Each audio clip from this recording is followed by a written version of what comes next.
Баршаңызға қайырлы күн достар, каналыма қош келдіңіздер. Бүгін сіздерге қыс мезгіліне арнап 6 түрлі салаттың рецептімен бөлісемін. Салаттар өте керемет, тексерілген рецепттер, сондықтан видеоны соңына дейін қараңыздар. Мен банкамызбен қақпағын 5-7 минут көлемінде парлап аламыз. Қажет заттардың барлығын осылай жуып тазалап дайындап алдым, ал қызанақты ет тартқыштан өткеріп алдым. Бізге 6% уксус, қара бұрыш, лавр жапырақтары қажет болады. Енді салатымызды бастаймыз. Алдымен бұрыштарды осындай қылып турап алыңыздар. Мен көк қызыл бұрышты араластырып алдым. Егерде менің каналымда жаңа көрермен болсаңыздар, каналыма тіркеліп алыңыздар. Алдағы уақытта осындай рецепт түрлерімен бөлісетін боламын.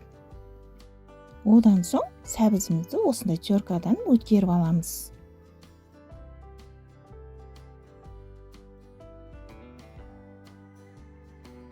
Капустаны да дәл осылай бөліктерге бөліп аламыз. Осылай турап алыңыздар. Майда қылып турасаңыздар, капустаңыз лечо салатымызда езіліп кетеді.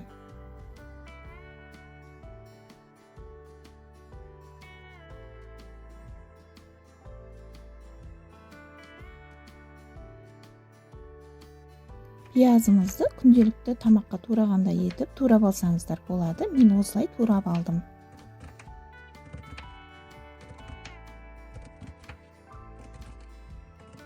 Салатымызға ащы бұрыштың біреуін ғана турап жатырмын. Сіздер қалағаныңызша қоссаңыздар болады.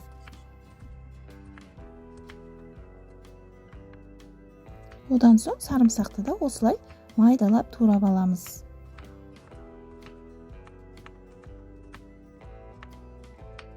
Аскөктен де қалаған аскөңіз қоссаңыз болады. Мен укроп пен петрушка қостым. Енді қазанымызға 250-300 грамдай сұйық майды құйып, қызғаннан соң пиязымызды салып, сарғайғанша қуырып аламыз.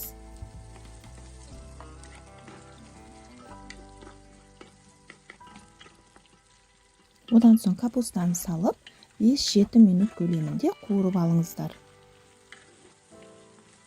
Мінекей капустамыздың көлемі біршама басылғаннан соң сәбіз бен болгар бұрышын саламыз.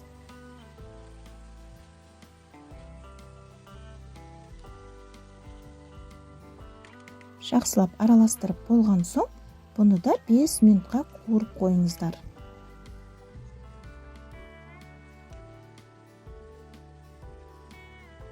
Осы кезде тұзын саламыз. Мен 2 ас қасық толтырып тұз салдым.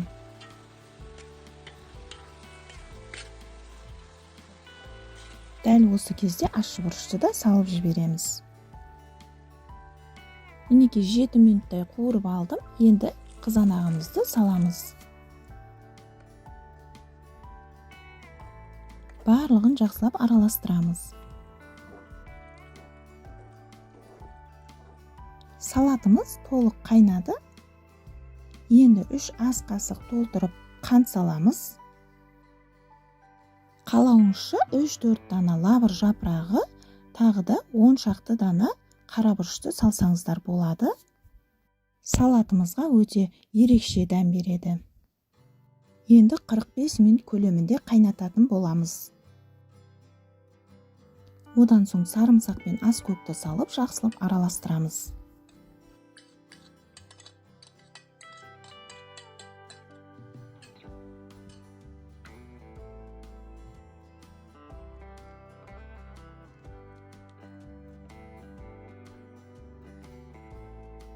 Осы кезде 2 ас қасық 6% уксусты құйып жіберіңіздер. Енді бұл салатты 15 минут көлемінде тағы да қайнататын боламыз. Онымен барлығын қосқанда 1 сағатта салатымыз дайын болады.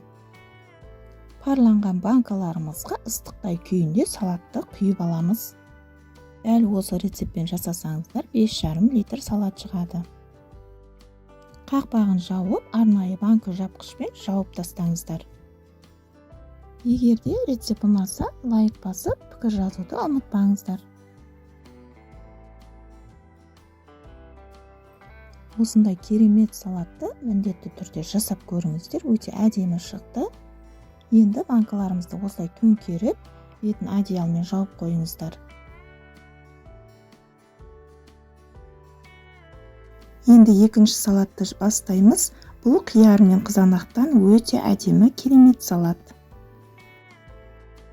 Алдын қиярымызды осылай жақсылап жуып аламыз. Екі басын кесіп алып, үстіне салқын су құйып, 2-4 сағатқа қойып алыңыздар. Одан соң пиязымызды осылай турап аламыз. Мен қажетсіз заттардың барлығын описание бөліміне жазып қалдырамын. Егер де жаңа көрермен болсаңыздар, каналыма тіркеліп, лайк басып, пікір жазуды ұмытпаңыздар. Пиязымызды осылай турап болған соң бөлек ыдысқа салып, үстіне 1 шай қасық тұз салып, жақсылап араластырып қоямыз.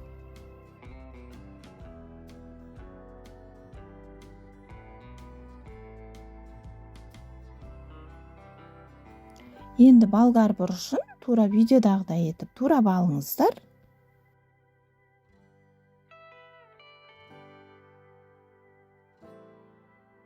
Салатымызды араластыратын үлкен ыдыс алып, осылай болгар бұрышын бірінші саламыз.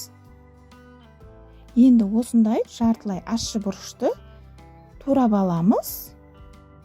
Егер де салатыңыз ащы болсын десеңіздер, бір ащы бұрыш салсаңыздар болады. Мен осындай жартылай ащы бұрышты қолдандым.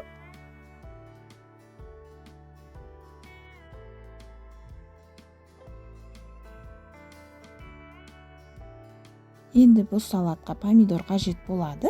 Осындай помидордан алдым. Етті әрі дәмді екен. Барынша етті помидор алғанымыз дұрыс болады.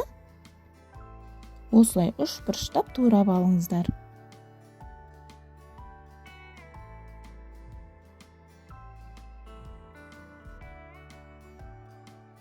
Екі сағат суда тұрған қиярымызды алып, осылай турап алдым. Сіздер қалағанша турасаңыздар болады. Терканың көмегімен бөлсеңіздер салатыңыз өте әдемі болып шығады. Қиярды да үстіне саламыз. Одан соң тұзға салып қойған пиязымызды үстіне салып, енді аскөктерімізді турайтын боламыз. Мен бұл салатқа петрушка мен укроп пайдаландым. Сіздер қалаған аскөктеріңізді салсаңыздар болады. Осылай ұсақтап турап алдым.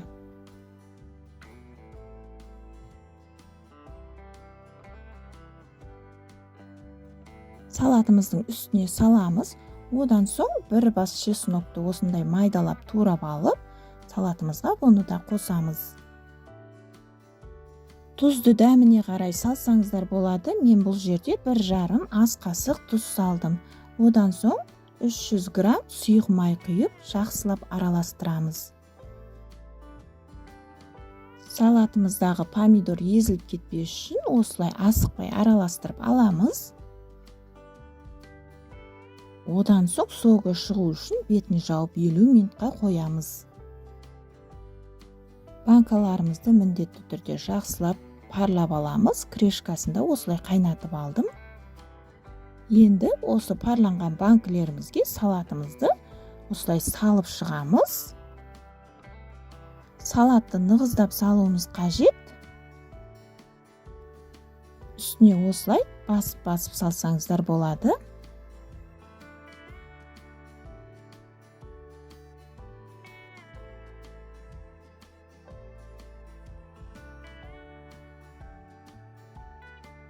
Барлық банкамызға осылай салып алып болған соң, астында қалған соғын толтырып құйып шығамыз.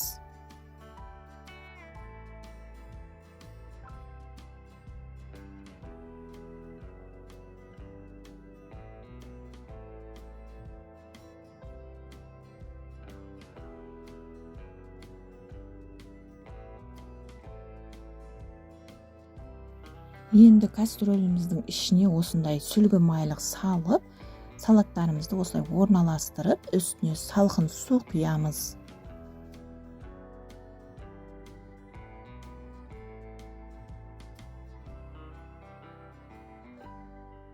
Газымызға қойып қайнатамыз. Суымыз толық қайнағаннан соң салаттарды 35-40 минут қайнатуымыз қажет. Мінекей салаттарымыз дайын болды.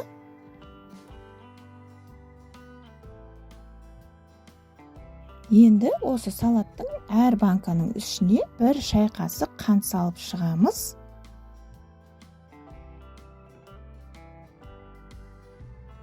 Одан соң 6%-лық 1 ас қасық уксус қосамыз. Уксусымыздың міндетті түрде мерзіміне қарауымыз қажет.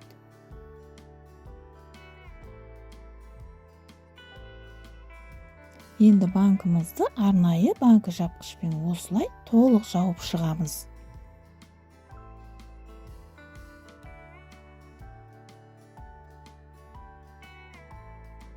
Қақпағы толық жабылғанына көз жеткізіп болған соң, осындай сүлгінің үстіне төңкеріп қоямыз. Үстін одеялмен жауып 1 күнге қоямыз. Мінекей салатымыз осындай керемет болып шығады. Міндетті түрде жасап көріңіздер, каналыма тіркеліп кетуді ұмытпаңыздар.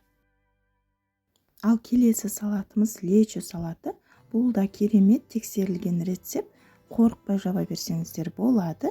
Ал ендеше бастайық. Алдымен банкамызбен қақпағын 7 минут көлемінде парлап аламыз. Қажет затымыздың бәрін жуып дайындап аламыз.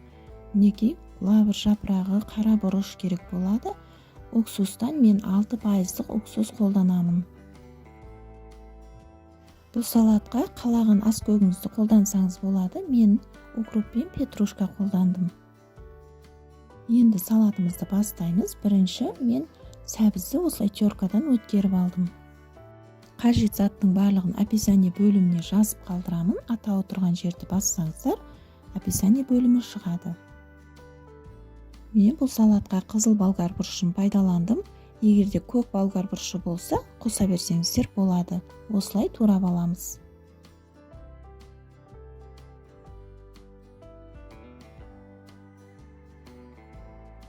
Қызанақты ет тартқыштан өткеретін болғандықтан осылай бөліктерге бөліп алыңыздар.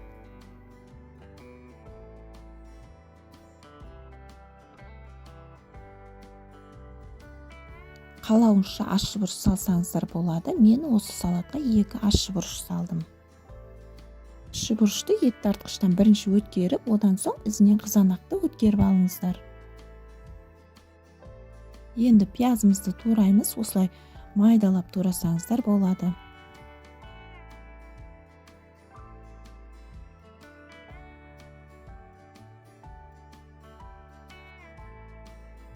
Енді қазанымызға сұйық май құямыз. Одан соң пиязымызды салып қуырамыз.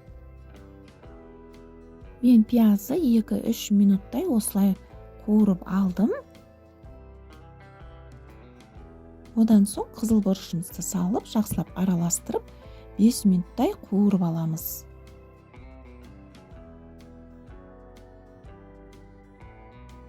Мінекей бұрышымыз біршама басылды. Енді үстіне сәбізді салып, тағы да араластырып, сәбізді де 5 минуттай қуырып қоямыз.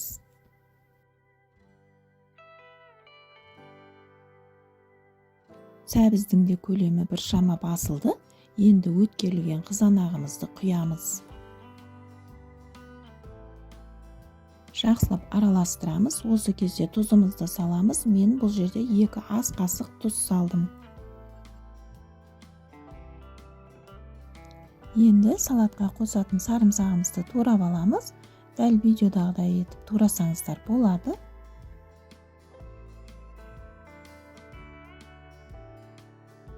Одан соң укроп пен петрушканы да майдалап турап алдым. Егерде менің каналымда жаңа көрермен болсаңыздар, каналыма тіркеліп кетуді ұмытпаңыздар. Алдағы уақытта көптеген банка жабудың рецепттерімен бөлісетін боламын. Мінекей қазанымыз толық қайнады. Енді жарты сағат осылай баяу отта қайнатып қойыңыздар. Мінекей жарты сағат қайнағаннан соң түсі өзгеріп бастады. Осы кезде 3 ас қасық қант салдым. Одан соң лавр жапырағы мен 10 шақты дана қара бұрыш салдым. Егерде қаламасаңыз, салмасаңыз да болады. Осы кезде тұзын көрсеңіздер болады. Менде тұзы аз сияқты. Сондықтан жарты қасық тағы да тұз салдым. Енді туралған сарымсағымыз бен укроп, петрушканы салып, жақсылап араластырамыз.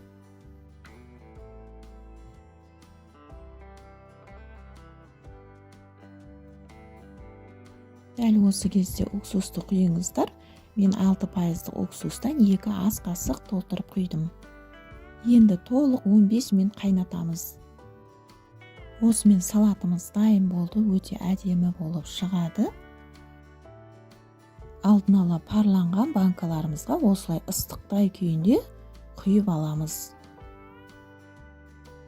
Арнайы банка жапқышпен қақпағын жақсылап бекітіп аламыз.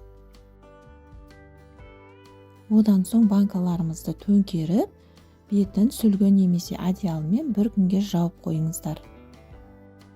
Егер видео ұнаған болса, лайк басып, комментарий жазуды, каналыма тіркеліп кетуді ұмытпаңыздар. Ал келесі салатымыз өте ерекше, көк помидордан жасалатын кәріс салаты. Бұл салатты міндетті түрде жасап көріңіздер. Өте керемет тексерілген рецепт. Алдымен қажет затымыздың бәрін тазалап, жуып, дайындап аламыз. Одан соң помидорларымызды осылай 2 бөлікке бөліп шығамыз. Артық жерлерін осылай кесіп алып тастаңыздар. Егер де каналымда жаңа көрермен болсаңыздар, каналыма тіркеліп кетуді ұмытпаңыздар. Алдағы уақытта көптеген рецепт түрлерімен көрсететін боламын. Сәбізді де осылай теркадан өткеріп аламыз.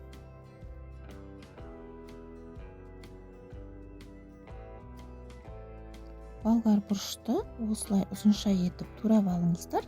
Осындай қызыл түрін алсаңыздар, салатымыз өте әдемі шығады. Одан соң бір ащы бұрышымызды да осылай турап аламыз.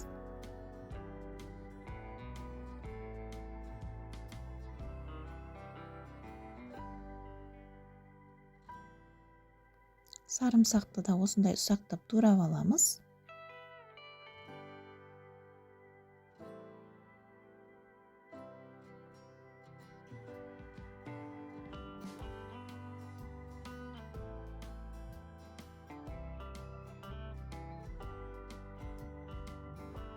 Бұл салатқа қалаған ас көкөністі қоссаңыздар болады. Мен укроп пен петрушка қостым.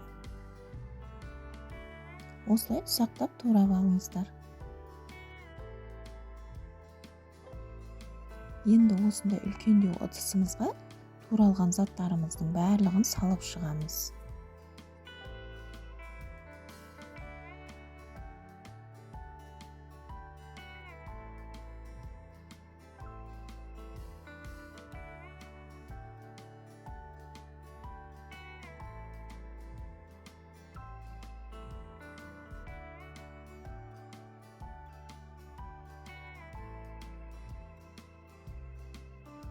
Бір бас пиязымызды осылай турап алыңыздар.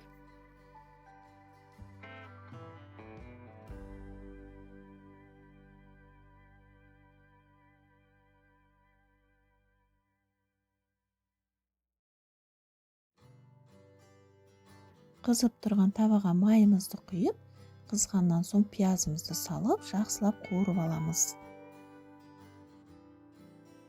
Мен пиязды 2-3 минут көлемінде қуырып алдым. Көк помидорымыз ышқыл болғандықтан 4 ас қасық толтырып қант саламыз. Сонда салатымызда помидордың қышқылдығы білінбейтін болады.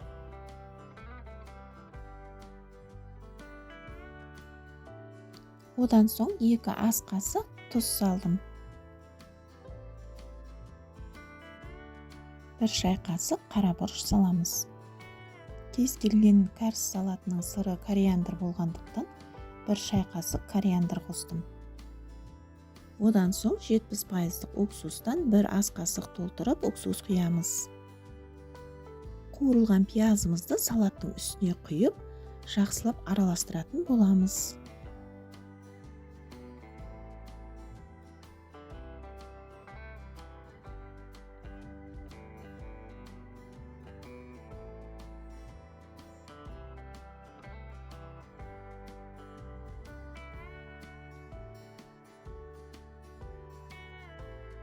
Салатымыздың түрі өте керемет, тәбеташарлық болып тұр. Енді қақпағын жауып 2 сағатқа тындырып қойыңыздар. Банкамыз бен қақпағын міндетті түрде 5-10 минуттай барлап алуымыз қажет. Мінекей 2 сағат өтті. Енді салатымызды банкаға салатын боламыз. Мен осылай бірінші помидорды, одан соң сәбіздерді салып шықтым.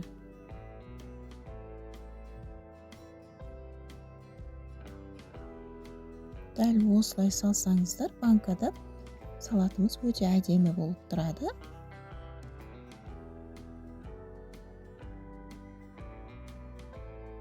Енді үстіне өзінің соғын құятын боламын.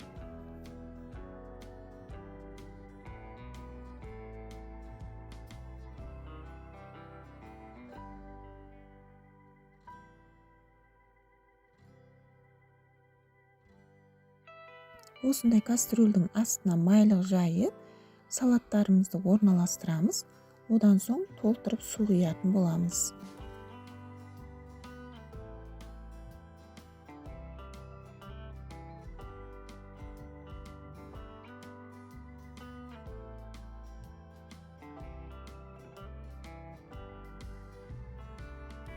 Су толық қайнағаннан соң 45 минут қайнатып алуымыз қажет. Мінекей салатымыз дайын болды. Енді қақпағын осындай қылып, жақсылап бекітіп аламыз.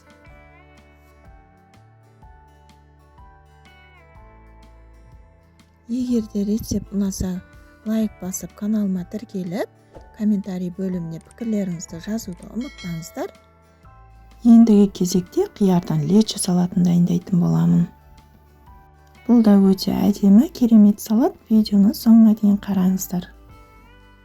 Алдын ала заттарымыздың барлығын жуып тазалап алып, бірінші бұрышты осылай турап аламыз. Егер де каналыма тіркелмеген жаңа көрермен болсаңыздар, каналыма тіркеліп кетуді ұмытпаңыздар. Қиярымызды осылай дөңгелек формада турап аламыз. Қалыңдығы дәл осындай болса болады.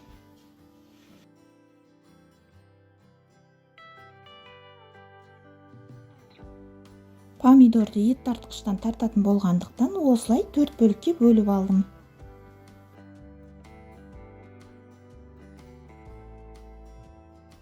Одан соң дәл осылай чеснокты да майдалап турап аламыз.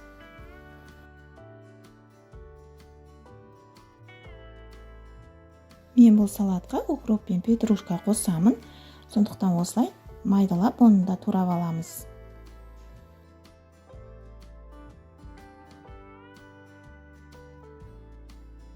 Алдын ет тартқыштан осындай ащы 2 бұрышымызды өткеріп алып, одан соң помидорымызды осылай өткеріп аламыз. Егер де блендер болса, блендерден өткерсеңіз де болады. Енді помидорымыздың үстіне осылай бұрышымызды салып, жақсылап араластырамыз. Одан соң газымызға қойып, осылай қайнатамыз. Енді 15 минут қайнатамыз. Одан соң қант пен тұзымызды салып, жақсылап араластырып, тағы да қайнатамыз. Дәл осы жерде қара бұрыштың 10-12 данасын салып жібереміз.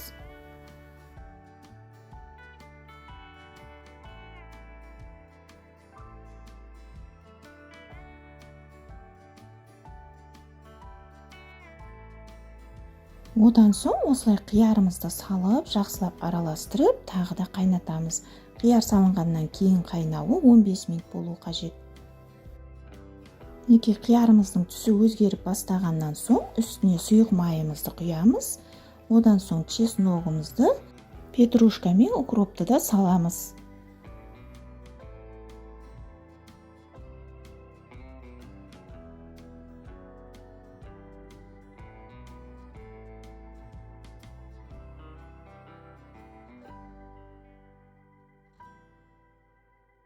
Араластырып болған соң, бір ас қасық 70% уксусымызды салып, тағы да араластырып, 15 минут тағы да қайнатамыз.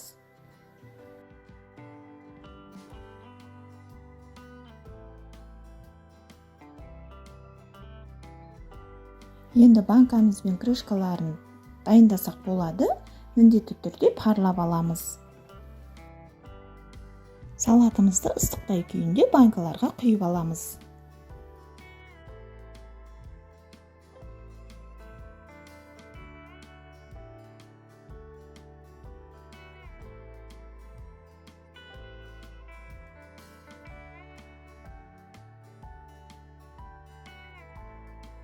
Арнайы құрылғымен банкамыздың аузын жақсылап бекітіп аламыз. Одан соң банкаларымызды төңкеріп, бетін жауып, одеял немесе сүлгімен жауып қойсаңыз да болады. Бір күнге қойыңыздар. Осы рецептпен жасасаңыздар 4 литр шығады және кішкене ғана ауысады. Мінекей қыс мезгіліне арнап салатымыз дайын болды. Міндетті түрде осылай жасап көріңіздер. Ал енді соңғы 6-шы салатымыз сацебили салаты. Мен бұл салатты далада қазан ошақта дайындайтын боламын. Видеоның соңына дейін қарап, каналыма тіркелмеген болсаңыздар, тіркеліп кетіңіздер. Қажет заттардың барлығын жуып дайындап алдым. Алдымен ет тартқыштан осылай сарымсағымызды өткеріп аламыз.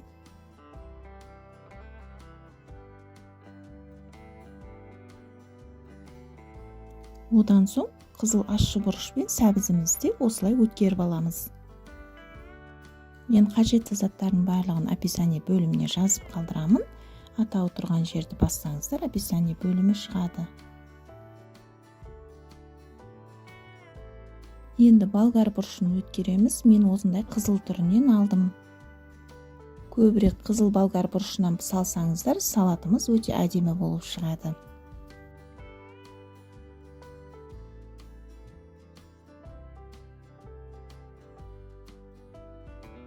Одан соң қызанағымызды да ет тартқыштан өткеріп аламыз.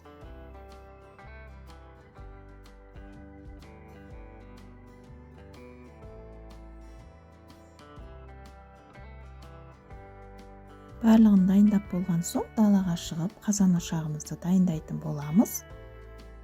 Қазанымды жақсылап жуып алдым, одан соң астына осылай от жақтым. Қазан қызғаннан кейін сұйық майымызды құямыз. Сұйық майымыз қатты қызған кезде осылай сәбізді, сарымсағымызды және ащы бұрышты үшеуін осылай жақсылап қуырып аламыз. Мен шамамен 3-4 минут көлемінде қуырып алдым. Одан соң болгар бұрышын салып, тағы да жақсылап араластырамыз. Оны да 3-4 минут көлемінде қуыруымыз қажет.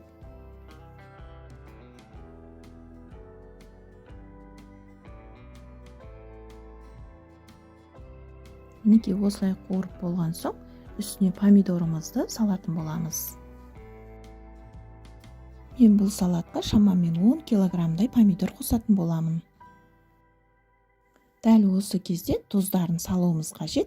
Мен 2 ас қасық толтырып тұз салып, жақсылап араластырдым. Қазанымыз толық қайнаған соң 45 минут қайнатуымыз керек. Мінекей 45 минут қайнағаннан соң түсі өзгеріп, әдемі болып бастады. Енді лавр жапырағын, қара бұрыш, одан соң 3 ас қасық толтырып қант саламыз. Осыдан кейін 30 минут қайнататын боламын. Қазанымыздың астындағы отта осындай болып жанып тұру керек. Салатымыз да дайын болып қалды. Банкаларымызды парлауымыз қажет. Мен 5 минуттай қақпағымен банканы парлап алдым. Салатты жақсылап араластырамыз, одан соң банкаға құямыз. Егерде далада ошақтарыңыз бар болса, мен сияқты далада жасап көріңіздер, дәмі өте керемет болып шығады. Одан соң арнайы банка жапқышпен аузын осылай бекітіп алыңыздар. Дәл осы рецептпен жасасаңыздар, салатымыз 8 литр шығатын болады.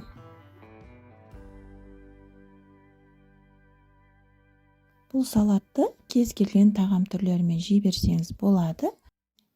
Мінекей 6 түрлі тексерілген рецепттермен бөлістім. Міндетті түрде жасап көріңіздер. Комментарийға бөлісуді ұмытпаңыздар. Назарларыңызға рахмет.